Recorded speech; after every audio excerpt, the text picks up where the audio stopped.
싱킹 브릿지 타임즈 2025년 2월 1일자를 진행하도록 하겠습니다. 오늘의 편집 내용입니다.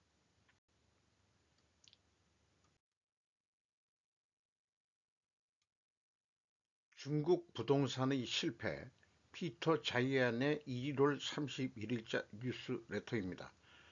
China's real estate collapse is coming. 중국의 부동산 붕괴가 다가오고 있습니다. 우리 대부분은 부동산을 탄탄한 투자처로 생각하며 중국 인구의 상당 부분이 같은 생각을 하지만 항상 겉모습만 그런 것은 아니다. 중국에는 거대한 주택 거품이 있으며 이는 2008년 미국의 주택 위기를 아이들이 놀이처럼 보이게 만든다.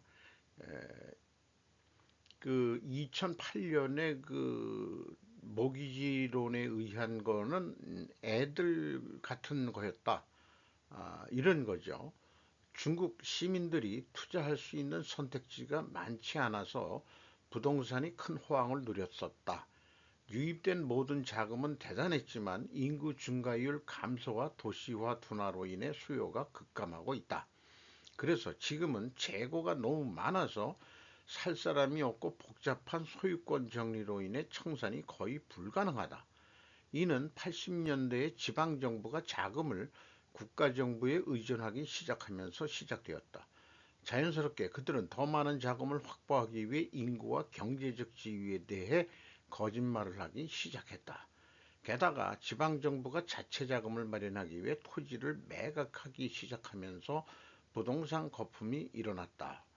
사유재산이 토지가 안 되는 나라가 토지를 매각했다는 게 뭔 뜻인지 잘 모르겠습니다. 50년 뭐 장기 임대라든가 그런 얘기는 들어봤는데 그럼 사유재산을 인정한다는 건지 지방정부가 그건 확실치가 않습니다. 이러한 수익원이 고갈되면서 유령도시 형태로 발생한 모든 사기 행각의 결과가 드러났다. 이제 이러한 모든 지역 문제를 해결하고 인구 붕괴, 글로벌 무역 문제, 부채 위기 등 중국 전역의 거시적 수세를 추가하면 중국인들은 앞으로 10년이 매우 두렵다. 이것은 10년 안에 중국이 해체될 것이다. 이런 것으로 저는 해석하고자 합니다.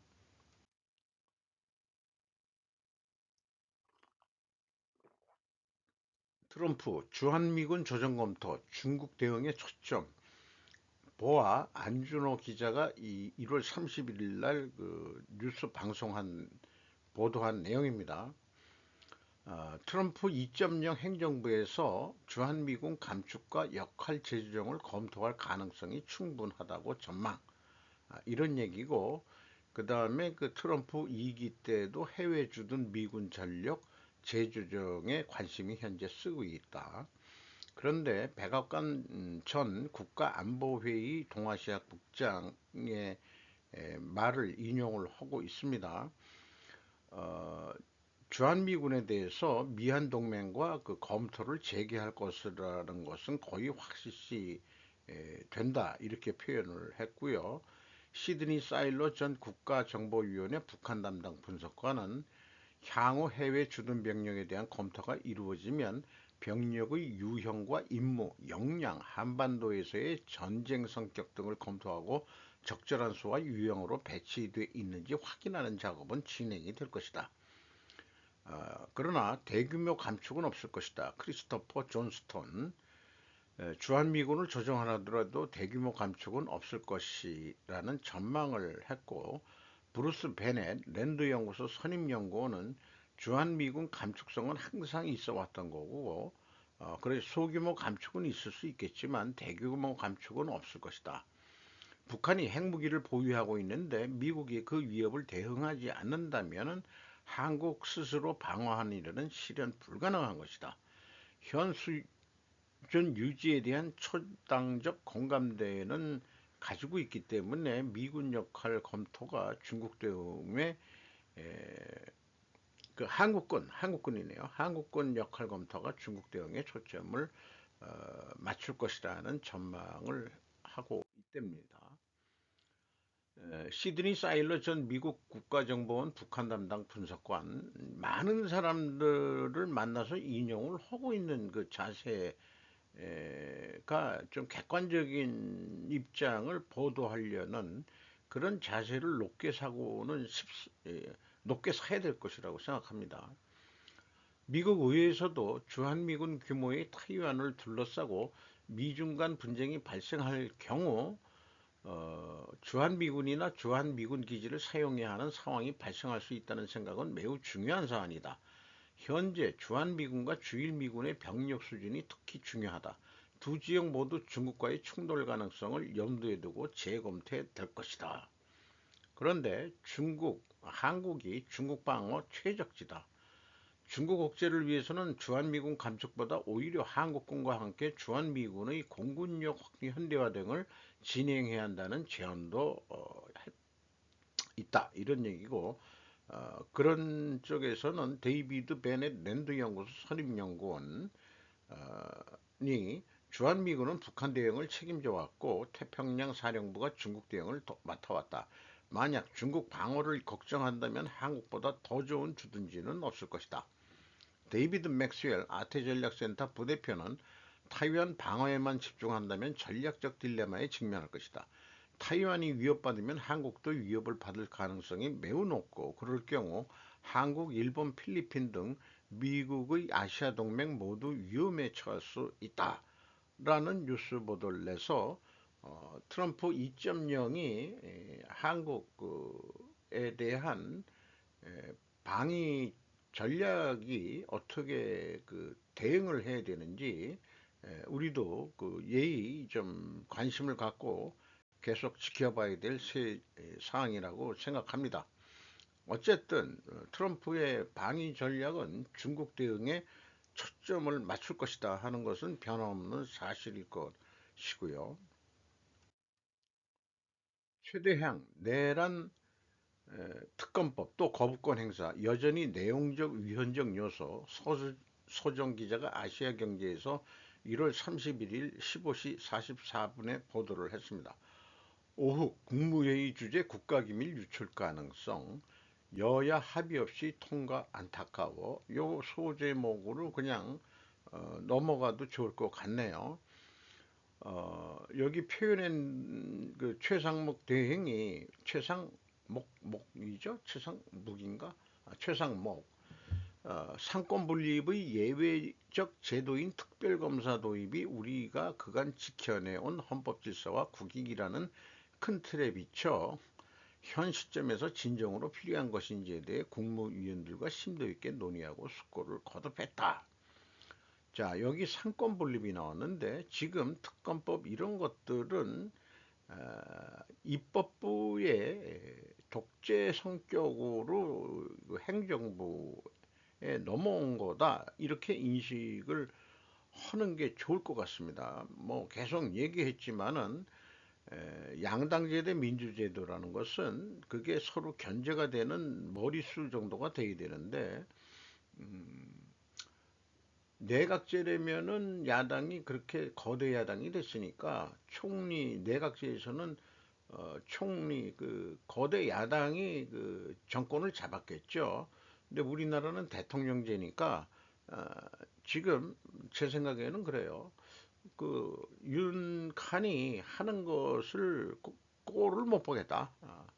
그러니까 행정부를 탄핵 낭발로 해가지고 뭐 무정부 상태를 만들겠다. 이런 게 지금 야당의 속내 아니냐. 어떻게 해서든지 빨리 뒤집어 가지고 어, 조기 총선을 해서 지들이 대통령이 되겠다.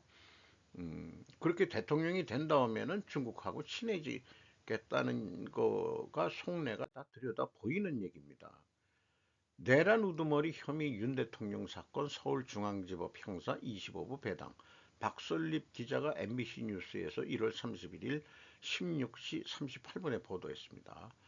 자, 우두머리, 이게 이 범죄에만 우리나라는 쓰고 있는데, 저는 이 말이 악의적인 거로 의미가 현재 현대에서 인용이 되니까 제가 이제 카노로 부르기 시작했죠.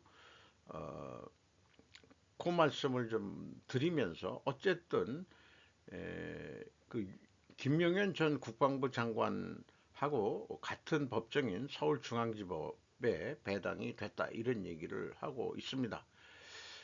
계엄선포가 내란죄에 해당하지 않는다는 헌법학자의 견해는 완전히 무시되고 있는 상황이다. 일본 신초사 언론도 동일한 견해를 보도했다. 기왕 형사재판이 왜 계엄이 선포하였는지 그 원인이 오히려 거대 야당이 정부 탄핵 남발로 무정부 상태를 의도한 것이라는 것이 밝혀지기를 저는 기대합니다. DL케미칼 30년 공들인 폴리부텐 중 따돌리고 세계 1위. 진상훈 기자가 조선비지에서 1월 31일 07시 03분에 보도를 했습니다. 30여 년간 PB 개발 집중 중이 넘 못 봐. 이렇게 써놓고도 제가 말로 할 때는 넘 못 봐라고 발음을 했네요. 이렇게 그 도치 현상이 일어납니다. 숫자도 그렇고. 요런 거, 요걸 제가 지금 얘기하면서도 그 장부 정리 뭐 그 컴퓨터로 한다고 그러지만 입력할 때 그 숫자 도치 입력이 가끔 진짜 일어나요. 저만 그런 게 아니고 최근 화학업계 불황에도 실적 개선 성공했다. 폴리부텐이라는 게 뭐 설명을 좀 이렇게 좀 하고 있고 자기네들은 30년 넘게 한우물을 판 결과 불황을 견딜 경쟁력을 확보했다. 전남 여수시 화치동에 위치한 DL 케미칼 여수 공장 PB에 대해서 좀 뭐 좋은 장점을 여기에 좀 설명을 하고 있습니다.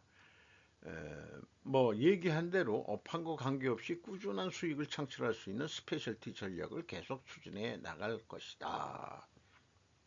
남들은 P2라고 그러죠. 폴리에틸렌. 이게 중국산한테 밀려가지고 지금 곤혹들을 치르고 있는데 DL 케미칼은 특화해가지고 폴리부텐이라는 것으로 지금 유지를 하고 있다. 이렇게 얘기를 하고 있네요. 좋은 얘기입니다. 도쿄 인플레이션 2년 만에 최고치 경신, BOJ 금리 인상 영향 주목. 에코노타임즈에서 1월 31일 날 오전 2시 24분에 보도를 한 내용입니다. 제가 표를 만들어 봤어요. 소비자 물가지수 CPI 도쿄 기준으로 해서 2025년 1월 3.4% 인상이 됐답니다. 전년 동월 대비. 2024년 12월에는 3%가 인상이 됐는데, 상승이 됐는데, 신선 제품 제외한 CPI라는 게 또 있는 모양이에요. 신선식품이라는 게 보통 채소류나 그, 수산물 이런 것도 들어갈 겁니다. 2.5% 상승했다. 그 다음에 근원물가라는 거 우리나라도 그대로 따라하는 거로 알고 있습니다만은 신선식품과 에너지 이거는 그 신선식품은 계절적 이용 때문에 정책을 아무리 잘한다 그래도 그 물가 잡기가 어렵다 이런 의미에서 빼고 있는 거고 그러니까 행정부 쪽에서 자기네들을 또 방어하려니까 이런 근원물가 제가 알기로는 근원물가라고 부르는 거로 알고 있어요. 에너지 가격도 그 수입에 의존하다 보니까 일본도 자기네 마음대로 안 되는 거다 이런 얘기죠. 그러니까 그거 빼내면 1.9% 오른 거다. 그러니까 2% 가까이 지금 상승했다. 이렇게 해서 일본은행의 그 목표치인 2%에 근접했다. 그렇게 되면은 이게 2% 이상 올라가면은 또 금리를 올릴 수 있다. 이런 얘기인데 그러나 일본 중앙은행이 경제 상황과 정치 상황을 평가하기 때문에 추가 금리 인상은 2025년 중반까지는 어려울 것으로 보인다는 내용입니다. 그런데 뭐 물가가 금리가 인상되든 물가가 인상이 되든 같은 방향으로 되는데 그러면은 임금 상승도 돼야 되는데 일본에서 나오는 얘기가 그렇죠. 임금 상승이 물가 상승을 지금 못 따라가고 있다. 그러면은 2%도 임금이 안 올랐다는 얘기냐? 최저임금은 좀 오른 것 같은데, 저간 실질 소득에 대한 그 불만들이 일본 내 여러 뉴스 보도가 된 바 있습니다. 수천 시간의 경력을 가진 최고의 조종사들로 구성된 DC 추락 사고에 연루된 육군 블랙호크 승무원들, 루이스 마르티네즈 ABC 뉴스에서 1월 31일 금요일 오전 8시 5분에 보도한 내용입니다. 한마디로 그 훈련이 잘 되고 경력이 이렇게 돼 있는 사람인데 왜 충돌 사고가 났는지 참 모르겠다 하는 식으로 얘기했지만, 어쨌든 그 64명 그 이 아메리칸 항공 탑승객은 다 전원 사망으로 지금 소형 중형 비행기라고 그렇게 얘기가 됐습니다. 비행을 지휘하던 여성 조종사는 500시간 이상의 비행 시간을 가지고 있었다, 이런 얘기 있고, 헬기 장기간 여행하는 게 아니고 500시간이면 작은 시간이 아니다, 이런 얘기를 하고 있는 거고, 어, 지난 4월이니까 작년 4월 육군은 안전훈련을 강화하면서도 비행작전을 계속하는 스탠드업을 개최했다. 이런 일련의 그 아파치 헬리태고 사건이 또 있었다, 지난달에, 이렇게 얘기를 하고 있습니다. 아파치 헬기가 뭐가 문제가 있는 건지 그걸 잘 모르겠네요. 어쨌든 아파치 헬기가 뭐 공격용 헬기로 대단한 그 헬기인데 좀 문제가 야기가 됐습니다. 공군 추방 비행, 군의 국경 역할 확대에 따라 멕시코 영공을 과테말라로 이동. 발레리 곤잘레스 AP 1월 31일 금요일 오후 1시 23분의 보도 내용입니다. 지금 군용기에 실린 그 추방자들이 다리에 수갑이, 그러니까 족쇄라고 얘기해야 되겠네요. 수갑이 아니고 그럼 족갑이라고 얘기해야 될까요?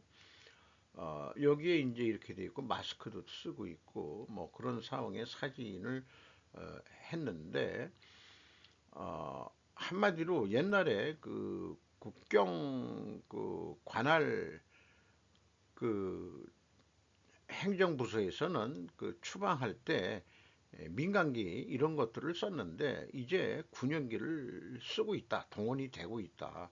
이것이 의미하는 것은 어, 이전 관행에서 벗어난 것인데, 그 이민 세관국 단속에 군인을 동원할 수 있는 것은 비상사태이죠. 그러니까 비상사태에는 군을 동원할 수 있다. 그러니까 우리나라 말로는 그거를 비슷한 얘기로 한다 그러면 계엄인데, 계엄을 할 때는 비상사태에 준한다고 우리 용어로 이제 그 비상사태 이런 건데, 비상사태는 군을 동원할 수 있는 거예요. 미국도 하는데, 그 우리도 했는데 그게 내란죄라고. 그럼 그럼 트럼프도 내란죄로 집어넣어야 되겠네요. 이렇게 비유를 해보면은 상식이 통하는 사회에 살아야 되겠다, 그런 생각이 들어갑니다. 목로 동심 파괴, 엔터테인먼트를 이용한 세계 공산화 일부로 되어 있습니다. 예, 2부는 그 유료 채널을 통해서 돈을 받는 방송인 건데, 2부가 더 적나라한 거로 예상이 되는데, 맛만 보여주는 그런 것 같습니다. 문화공정과 역사 왜곡, 한국이 중국의 문화를 훔쳐간다. 중국은 문화혁명 때 다 무너졌다. 뭔 중국의 문명이 있느냐. 이런 얘기죠. 청나라 만주족이 만든 것을 짜집기 위해서 만든 만한 정서, 그거 오리지널 아니다. CCP의 프로파간다, 조선 사극의 중국 음식 소품 조선 구마사 역사 왜곡 논란 확산, SBS 방송 중단이 됐죠. 우리나라는 이런 뉴스를 간단하게 내보내고 끝내버렸어요. 여기에 보면은 이런 음식 먹는 게 중국식이죠. 뭐 만두, 전병, 뭐 이런 것들 이게 오리알인지 뭔 날인지 모르겠는데 양갈비 뭐 이렇게 YG 엔터가 중국 자본과 같이 만든 영화였다. CCP가 자본 대주고 중국풍 드라마 만든 다음에 한국이 중국 것 훔쳤다고 역공작을 한다. 조선시대 의자문은 아니다. 여기 의자에 앉아서 뭐 서양 구마사가 뭐 이렇게 뭐 먹는 모습인데 고구려도 온돌방 유적이 나온다. 고증을 하더라도 중국식 가옥에서 운영되는 기생집, 중국 음식 월병, 피단, 양갈비, 중국식 만두, 중국식 술, OST 오라고에 사용된 현악기는 고쟁과 고금, 그리고 중국식 칼을 나왔다라고 한겨레에서 2021년 3월 25일 날 보도한 것을 인용하고 있습니다. 조선 구마사에서 나온 중국 물품 등 국정미상의 건축물, 이건 의도적인 것이다. 조선 초기 이성계 시기를 조선 구마사 쪽에서는 언급을 했었다. 고증도 하지 않는 드라마였다. 한국은 뿌리 없는 나라, 중국에서도 조롱받는 조선 구마사, 그런 걸 한국에서 만들었기 때문에 중국 시청자들이 만약 본다 그래도 쟤네들 뭐 우리 거 훔쳐서 뭐 그러니까 중국 인민들이 개돼지가 돼가지고 그렇게 모든 게 중국 거 조선이 훔쳐갔다 한국이 이렇게 얘기한다는 거죠. 한국 드라마 옷과 음식 모두 중국에서 유래라고 덮어씌우는 전략 전술, 개족보 구술하는 영상 이런 게 검은 옷을 입고 뭐 칼춤을 추는데 우리나라 군 영화도 많이 봤지만 이런 것은 우리나라가 아니죠. 드라마 무슨 굿도 아니다. 검은색 한복을 입은 적이 있느냐. 오히려 색동저고리씩 입는다. 삼배 마고 할매 옷을 입는다. 또 뭐 천문까지 얘기를 쭉 하고 있고 동양은 음양론이지 선악론이 아니다. 여기에 아자젤이라는 사탄을 악령을 퇴치하는 게 있는데 아자젤이라는 것은 음양론에 의해서 음에 해당하는 그런 건데 그렇다고 하면 우리도 사탄의 아들들이냐 이렇게 이제 되묻는 거죠. 환웅과 타락천사 환웅을 타락천사로 비유한다면은 지상 곰정여인과 만난 네피림 당군을 낳았다.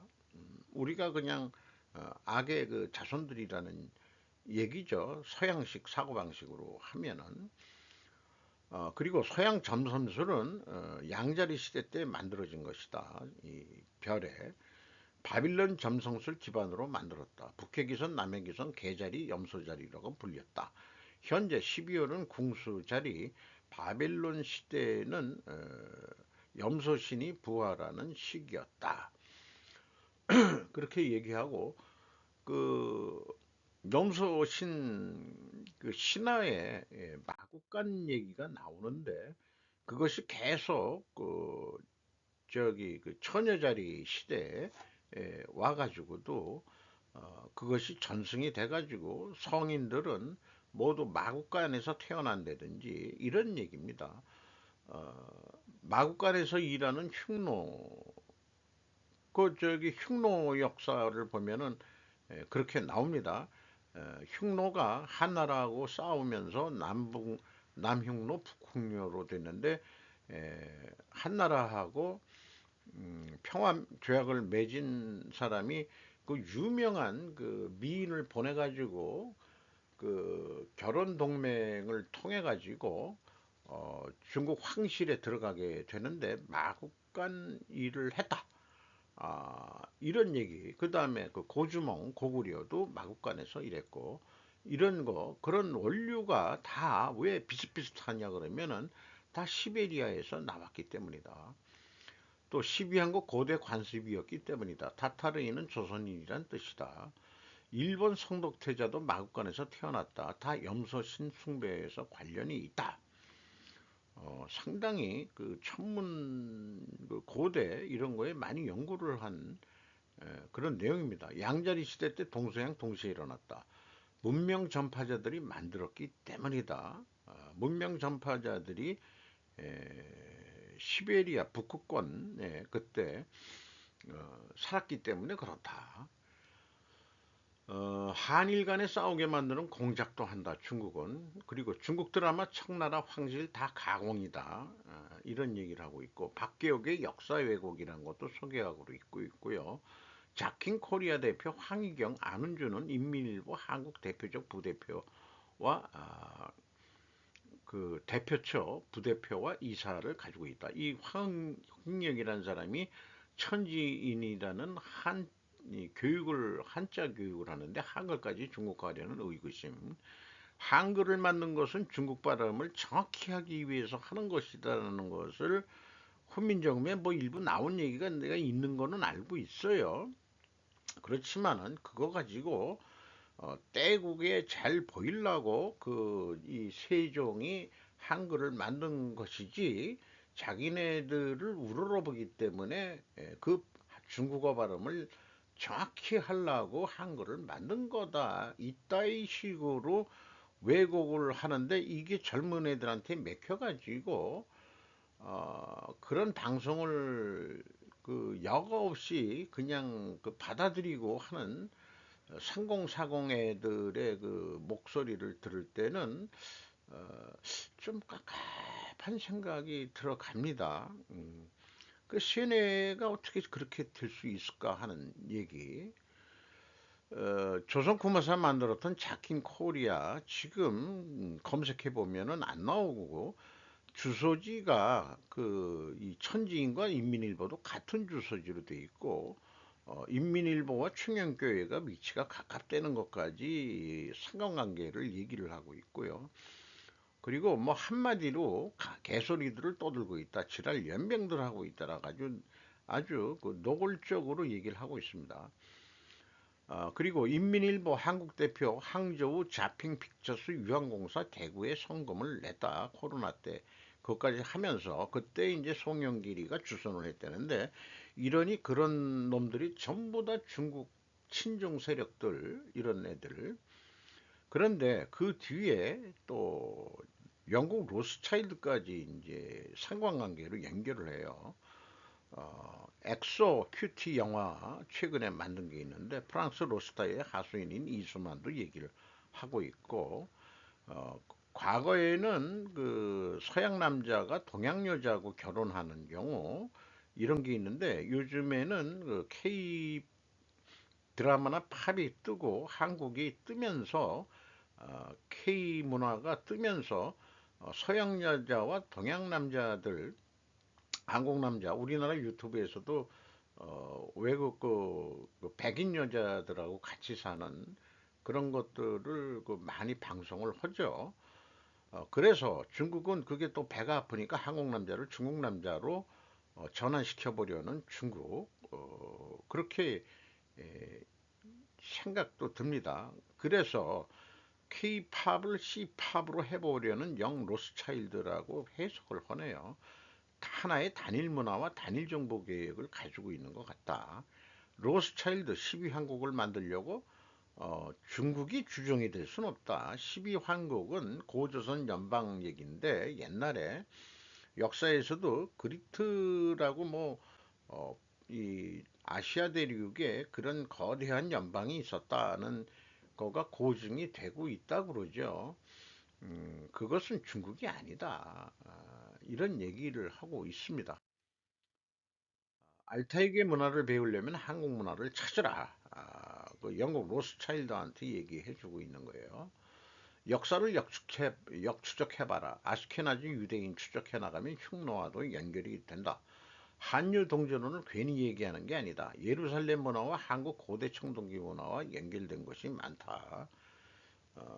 내 삶이 엉망이 되는 게 더 나을지 어찌 알겠는가. 신의 선물 아티에.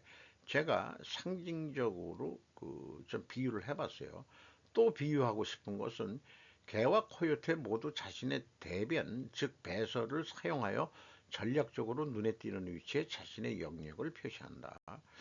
요게 지금 중국이 하는 짓거리들이 개 같은 짓거리들을 지금 자기 영역을 한국 땅에다가 똥 싸고 자빠졌다 이런 식으로 제가 좀 표현을 해보고 싶네요.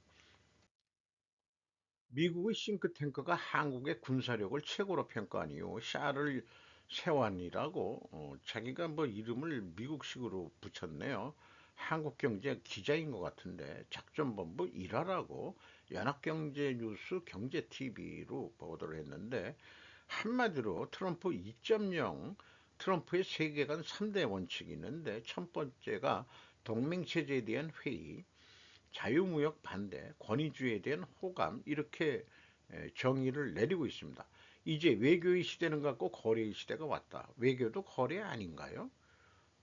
권위주의 정부와의 관계가 핵심, 나토 미국 부재 시 러시아 억제 비상, 2017년 트럼프 방중 시 시 쌍중단 합의, 쌍중단은 북한의 도발 중단과 함께 한미 군사훈련 중단할 것이었는데 그게 제대로 된 적은 없죠. 그리고 헤리티지 재단 프로젝트 2025 이것은 이충근 국제정책 박사도 이것을 소개한 방송이 있습니다. 군비 증강 대응 동맹 강화, 한국 군사력으로 중국 견제 가능성 주목, 주한미군 철수 시 동아시아 지배권 상실 가능성 경고했다. 최근 며칠 사이 레거시 언론이 한국의 군사력 강함을 계속 뉴스로 내보내고 있는 것과 무관하지는 않다고 생각합니다. 우리 한국 군사력이 좋다. 그러면은 그럼 트럼프는 그러겠네요. 그러면 미군 조금 줄여도 되겠네. 그잘 해야지. 이 한국에서 이 미군을 철수한다? 그러면은 동아시아 지배권을 모두 상실할 거다. 이런 얘기죠. 그러니까 한국이 대중국 전략의 전초기이다. 이런 거가 확실히 해야 될 것으로 봅니다. 베리 아이켄그린 트럼프발 무역전쟁 금융혼란 온다. 한수출 시장 생산지 다변화 필요. 이주영 기자가 조선 비지에서 2월 1일 날 06시에 보도한 내용인데 다 읽어보면은 한국이 양다리 걸치라는 식으로 얘기하고 중국에 대해서는 그렇게 비판적인 얘기를 안 하는 학자입니다. 그러니까 미국에서도 보수파가 있고 그다음에 리버럴한 학자들이 있는 것 같은데 그 서면 인터뷰를 리버럴한 학자한테 얘기를 했는데 자기네가 인터뷰한 사람이 권위가 있다는 걸 하기 위해서 아주 거창하게 여기에 이렇게까지 표현을 하고 있습니다. 아이켄 그린 교수는 세계적인 통화금융 시스템 전문가다. 피터슨 국제경제연구소 자문위원이고 전미경제연구소 연구원이고 국제통화기금 수석 자문위원 등을 지냈다. 그의 연구는 벤 버냉키 전 연준 의장의 통화정책에도 영향을 미친 것으로 알려져 있다. 라는 식으로 이 사람하고의 인터뷰 내용이 힘이 있다는 것을 암시를 하면서 이렇게 얘기를 하는 거예요. 어쨌든 트럼프 대통령이 예고한 관세 정책은 다른 나라뿐만 아니라 미국 자체에도 마이너스가 될 것이다. 이것은 미국 내에서도 그 트럼프 정책에 반대하는 학자의 입장이겠죠. 트럼프 2기 행정부의 미국 우선주의 정책과 중국에 대한 기술 견제 등으로 한국 경제가 크게 흔들릴 것이라고 내다봤다. 그건 나도 안다 이 사람아.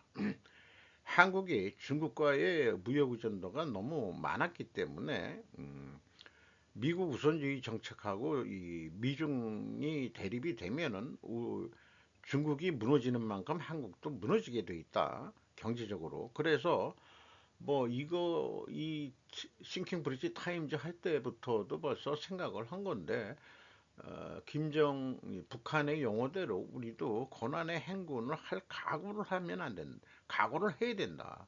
근데 어느 편에 하나만 선택하라고 강요받는데 이 벨이라는 이 친구는 뭐 나이는 좀 먹은 친구 같은데 양다리론을 이놈도 얘기를 하고 있어요. 난 양다리론을 얘기하는 거는 놈자자를 써야 될 것 같습니다. 지금 그럴 때가 아니다. 옛날에는 그 중간 가면 가만히 있으면 중간 간다. 뭐 이렇게 우리나라도 회자가 됐는데 지금은 그러면 생존이 안 됩니다. 확실히 중국한테 완전히 이재명이처럼 중국하고 확 붙든지 그러면 공산화가 되겠죠. 우리나라 전체가. 아니면은 미국한테 붙어가지고 자유민주주의 국가, 저는 자유민주주의 국가에서 태어난 사람이기 때문에 저는 미국한테 붙어야 된다. 아주 그냥 일본 이상으로 착 달라붙어야 된다라고 주장하는 사람 중에 하나입니다. 안보상의 이유로 한국은 미국 편을 들 것이고 그로 인해 경제적 타격은 심각할 것이다. 당연하지 이 사람아. 또한 미국의 관세는 한국 등에 당연히 큰 악재다. 알고 있다 이 사람아. 독일은 현재 성장세가 둔화된 중국 시장과 쇠퇴하고 있는 기술인 내연기관, 비싸고 불안정한 러시아 에너지에 의존하고 있다. 이 모든 것이 합쳐져 독이 든 칵테일이 됐다.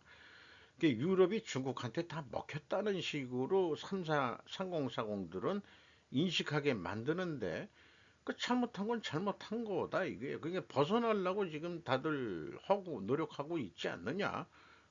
이런 얘기인데 트럼프는 너희들이 유럽이 더 하기 위해서는 니들도 고난의 행군을 해 이 사람들아. 국방비 늘리고 우리가 그동안에 너무 손해봤어. 그 얘기 아니에요.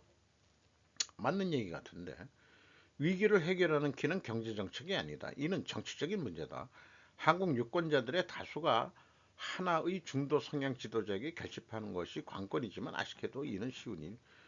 중도 성향, 이 기자 아니 저기 교수 이런 교수를 골라가지고 인터뷰를 했다.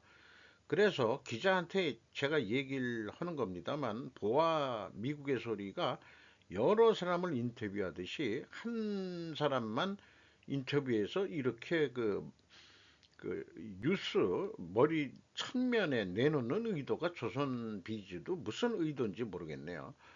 중국의 시를 비판하는 학자하고도 서면 인터뷰를 해서 동시에 보도하는 자세가 필요하지 않느냐라고 저는 얘기를 하고 싶네요. 그래서 하는 얘기는 맞아요. 수출 다변화 이런 얘기는 하긴 당연히 해. 미국에만 수출할 수 있는 것도 아니고 그런 겁니다만은 어떤 방향이 보수적인 생각이란 것은 우리가 변하긴 변하는데 천천히 변한다 이런 의미로 그냥 해석해도 나쁘진 않을 겁니다. 음, 아침에 그 좀 빠르게 오늘 머리 회전이 잘 되는지 말이 빨라졌네요. 어, 기후변화, 인구감소, 탈세계화 사이에서 우리는 수십 년 동안 이제 이런 분야, 기후변화, 탈세계화, 인구감소, 지금 트럼프 정치적인 얘기는 탈세계화, 이런 방향인 거죠.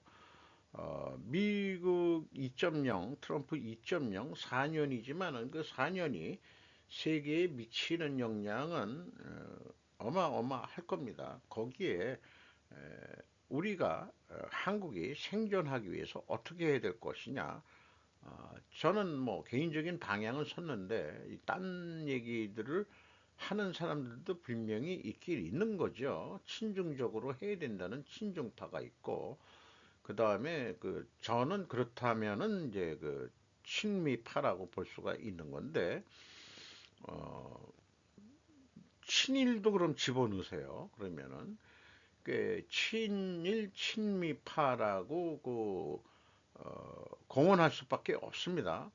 저는 반중의 그 손을 들고 있는 사람이니까요. 그건 집안 역사적으로 그렇게 배워왔고 피부로 느끼기 때문에 에, 또 한마디 극단적으로 얘기하면 6.25 전쟁은 중공의 그 참전 때문에 우리가 통일을 못했다. 이것만큼은 그러니 어떻게 주적이 아니겠느냐라고 말씀을 드리면서 2월 1일자를 마치도록 하겠습니다.